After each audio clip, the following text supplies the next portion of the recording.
I'm Leanne Story and I am the ward sister on Elm C, which is the Dementia and Delirium ward. Inclusivity, to me, in relation to those living with dementia, is just not to discriminate people because of the diagnosis. I think that when people have dementia, we make a lot of assumptions in healthcare, and we assume that people can and can't do things. So instead of including people, we almost penalise them for a diagnosis, and we assume, for example, that they must be incontinent, so we don't give them the time of day to show them where the toilet is.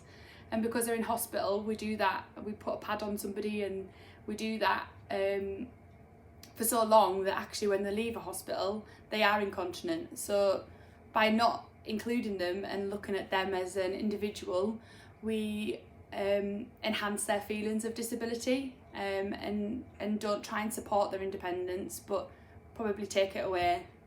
So some of the things that we've done to try and change that culture of not including people with dementia is simple things, such as these name badges. So they're big and they're bright, and they just say our first name, and they also just have the NHS logo rather than our complicated trust logos. It just says NHS because everybody will recognise the NHS logo. So when people with dementia see that, they'll know that they're in hospital or they're in the NHS. We also don't overcomplicate it by putting your name or your position on the ward, because we all have the same job to care for that person. The badges are really effective, and we've had such good feedback. Patients who have problems with communication can say your name. Other things that we've done, so we try and use the This Is Me tool, which is created by the Alzheimer's Society, just to try and find out more about that person. So when people come into hospital, they're automatically a patient in a bed, and the you or I, it's very easy for us to say, oh, I only like one sugar in my tea, or it's very easy for us to communicate things that we do and don't like. Whereas for people with dementia, it can be much more difficult. So finding out details about people when they're unable to communicate that to us is really vital in providing person-centred care. So we try and fill that in as much as we can with the person, and then ask the family, the next of kin, or even carers who know the person really well, to fill that in, so we've got that understanding.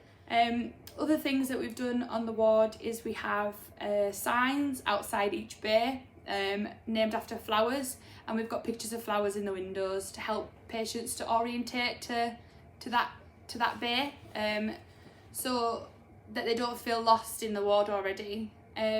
We have locked doors also just for patient safety, but it just gives the patients that freedom to walk around. If I was stuck in hospital for 24 hours a day, I'm pretty sure I would want to walk around. So we also have orientation boards which tell people the dates and the month that they're in, what the weather's like.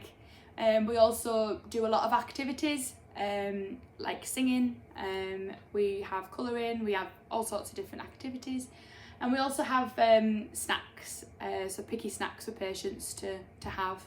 There's lots of other things that we can do. We have a very big day room, which we don't use to its full potential, so I'm currently organising with the art college for them to come and do some murals on the wall, to help with like reminiscence and points of conversation for people to talk about.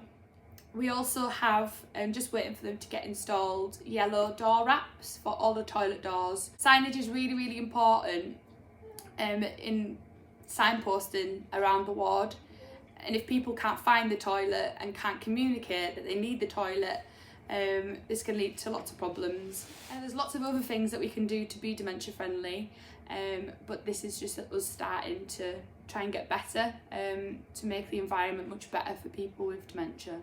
The perfect dementia friendly environment, to me, doesn't necessarily mean changing the building. I think that us as healthcare professionals can make a place dementia friendly without having any other resources. If you have patience and kindness, and good communication, then that really is the foundations to providing a dementia-friendly environment. Being able to show that person can trust you, even with a mask on, you can smile with your eyes. It's about putting the me in the dementia, trying to see that a diagnosis doesn't define somebody. It's just something that we need to investigate a little bit more.